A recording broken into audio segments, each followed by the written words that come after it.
তৃণমূল কংগ্রেসের পক্ষ থেকে এক নতুন কর্মসূচি নেওয়া হয়েছে। এই কর্মসূচি ভূত ধরার। হ্যাঁ, ভুতুরে ভোটার ধরার।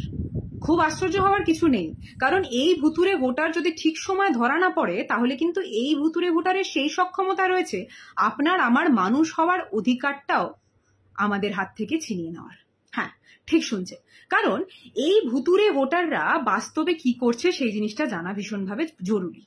আমরা প্রত্যেকেই জানি যে ভোটার আইডেন্টিফিকেশন কার্ড নাম্বার প্রত্যেকেরই ইউনিক হয়, অর্থাৎ সকলেরই একটা ভিন্ন আইডেন্টিফিকেশন কার্ড নাম্বার থাকার কথা। কিন্তু আমরা যেই জিনিসটা দেখতে পেলাম সেইটা এইটাই যে যখন ভোটার আইডেন্টি কার্ড নাম্বার দিয়ে সার্চ করা হচ্ছে তখন দুটো ভিন্ন মানুষের নাম সেখানে উঠে আসছে। শুধুমাত্র সেটা নয়, ভিন্ন স্থানে অবস্থিত দুই ভিন্ন মানুষের নাম উঠে আসছে। এবার এই জিনিসটার কি অসুবিধা হতে পারে সেটাও তো জানা ভীষণভাবে প্রয়োজন। ঠিক কদিন আগের ঘটনা, দিল্লির ইলেকশনে আমরা দেখলাম অরবিন্দ কেজরিওয়াল হেরে গেলেন, জিতে গেলেন মোদীর সরকার। হ্যাঁ, আবারও সেই মোদী রাজ্য সেখানেও গড়ে উঠলো ডাবল ইঞ্জিন সরকার, এবার দিল্লিতেও বিরাজমান। কিন্তু কিভাবে জিতলো সেই জিনিসটা হয়তো অনেকেই জানে না, বা অনেকেরই বগলের ফাঁক থেকে হয়তো সেই আসল কারণটা বেরিয়ে গেছিল। যেই জিনিসটা ধরা পড়লো মমতা বন্দ্যোপাধ্যায় এবং তৃণমূল কংগ্রেসের হাতে। কেন কথাটা বলছি? যে গোটা সংখ্যক ভোটার তালিকার ভোটার নামে মানে ভোটার নেমস গুলো কাটা গেছিল ঠিক দিল্লি ইলেকশনের আগে, সেই 6 ভাগের 1 ভাগ ভোটে বিজেপি গভর্নমেন্ট দিল্লিতে জয়যুক্ত হয়েছিল। হঠাৎ করে এত সংখ্যক মানুষের ভোটার লিস্ট থেকে নাম কেটে যাওয়ার কারণ সেই জিনিসটাও কিন্তু এখনো স্পষ্ট অবগত নয়, কেউই নয়। হ্যাঁ, ঠিক সমানভাবে কি এরকমই কোনো একটা প্রক্রিয়া খেলে বাংলাকে দখল করার রাজনীতি করতে চাইছিল বিজেপি সরকার? সেই জিনিসটা বাংলার ইলেকশন হওয়ার আগেই আমাদের চোখের সামনে স্পষ্ট হয়ে গেল। তাই জন্যই হয়তো ভোটার কার্ড কেন্দ্রিক এই ভুতুরে ভোটার ধরাটা ভীষণভাবে প্রয়োজনীয়। তার পাশাপাশি যদি আমরা বিভিন্ন কিছু কেস দেখি, অর্থাৎ যেই জায়গাগুলোতে বর্ডার কেন্দ্রিক এলাকায়, সেই জায়গাগুলোতে আমরা কিছুদিন আগের খবরও পেয়েছি যে প্রপার ফেন্সিং ঠিক মতো হচ্ছে না, এবং যখনই ফেন্সিং হওয়ার কথাও হচ্ছে সেখানে বাধা দিচ্ছে বিজেপিরই কিছু নেতৃত্বরা। এইটা থেকেও আরেকটা ঘটনা আমাদের মাথায় স্বাভাবিকভাবে চলে আসে। আমরা বরাবরই একটা কথা বলে থাকি যে স্বরাষ্ট্রমন্ত্রী কি কাজ করছে, বর্ডার সিকিউরিটি ফোর্স তো ওনার হাতের নিচে, তাহলে ওনারা কেন দেখতে পাচ্ছেন না একটার পর একটা যদি সেই বর্ডারকে ঘিরে বিভিন্ন মানুষজন আমাদের বাংলায় ঢুকছে, যেই দাবিটা বিজেপি করে থাকে সেই জিনিসটা যদি সত্যি হয় তাহলে তো ওনারা সেই কর্মক্রিয়ায় অক্ষম। এই কথাটা আমরা বরাবরই তুলে থেকেছি।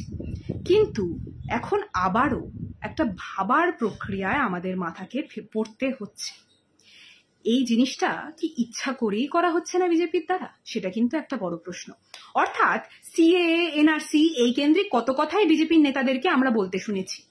এবার আপনি নিজে ভাবুন তো, আপনার নামে বা আপনার ভোটার আইডেন্টিটি কার্ড নাম্বারে যদি আরেকটা মানুষও সেখানে বসে থাকে, বিজেপি গভর্নমেন্টের তরফ থেকে খুব ইজিলি কি আপনাকে বলে দেওয়া হবে না যে আপনি নিজের প্রপার আইডেন্টিটি কিভাবে দেখাবেন সেই প্রমাণটা আপনি করুন, না হলে আপনাকে ছুড়ে ফেলে দেওয়া হবে, না হলে আপনার ভোটার হিসাবের যেই অধিকারটা রয়েছে সেই জিনিসটা আপনার কাছ থেকে ছিনিয়ে নেওয়া হবে। ওই এনআরসি, সিএএ গোটা প্রক্রিয়ার কথা। তাহলে সোজা অর্থে ওরা কি এই জিনিসটাই চাইছিল যে বাংলায় ধর্মকেন্দ্রিক দাঙ্গা লাগিয়ে বাইরে থেকে লোকজন আসছে সেই কথাটা দেখিয়ে, এবং এই ভোটার কার্ডে যেই সংখ্যক ঘোরমেল হতে চলেছে এই জিনিসটাকে সামনে রেখে বিজেপি একটা বিশাল সংখ্যক মানুষের ভোটার আইডেন্টিটি কার্ড বা ভোট দেওয়ার অধিকারটা তাদের হাত থেকে যদি ছিনিয়ে নিতে পারে ঠিক বাংলার ইলেকশনের আগে, তাহলেই কিন্তু কেল্লা ফতে। অর্থাৎ যেইভাবে দিল্লিতে ওরা নিজেদের সাম্রাজ্য বিস্তার করলো, ঠিক সেইভাবেই কোনো এক প্রক্রিয়ায় বাংলাতেও ওরা সাম্রাজ্য বিস্তার করতে পারবে। এই জিনিসটাকে মূল উদ্দেশ্য করেই কি এত কিছু করার প্রক্রিয়া বা প্রচেষ্টা হচ্ছিল না? এই জিনিসটা এসে ধরা পড়ে গেল বা ধাক্কা খেল মমতা বন্দ্যোপাধ্যায়ের চোখের সামনে। তারপর থেকেই এই ভোটার আইডেন্টিফিকেশন কার্ড নাম্বার বা এই ভুতুরে ভোটার খোঁজার যে প্রক্রিয়াটা আমরা প্রত্যেকে, অর্থাৎ তৃণমূল কংগ্রেসের প্রত্যেকটা নেতৃত্বর তরফ থেকেই একটা বিশাল কেন্দ্রিক ইম্পর্টেন্স দিয়ে দেখা হচ্ছে।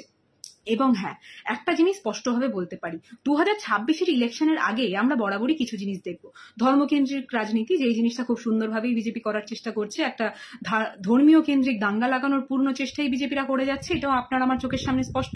তার পাশাপাশি এই বাইরে থেকে লোকজন এসে বাংলাকে অশান্ত করছে, এই কথাগুলো বরাবরই ওরা প্রকাশ করার চেষ্টা করবে, এবং খুব সুন্দরভাবেই নিজেদের অদক্ষতাটা নয়, এখন একটা বড় প্রশ্ন এসে দাঁড়াচ্ছে, স্বরাষ্ট্রমন্ত্রীর কি বাস্তবেই অদক্ষতা, নাকি গোটা জিনিসটাই প্রি প্ল্যান ছিল যে বর্ডার থেকে একটা কিছু সংখ্যক যদি লোকজনকে ঢুকিয়ে দিয়ে বাংলাকে অশান্ত করে দেওয়া যায়, তার পাশাপাশি ভোটার কেন্দ্রিক যদি একটা ঝামেলা আমরা লাগিয়ে দিতে পারি, 2026-এ এই কেন্দ্রিক বিষয়টা দেখিয়ে আমরা বিশাল সংখ্যক একটা ভোটারের নাম সেই লিস্ট থেকে কেটে দিয়ে তাদের ভোটারদেরকে সেই জায়গায় অ্যাক্সেস দিয়ে তারাই কেল্লা ফতে করে বাংলাকে দখল করে নেবে কোনো কেন্দ্রিকভাবে।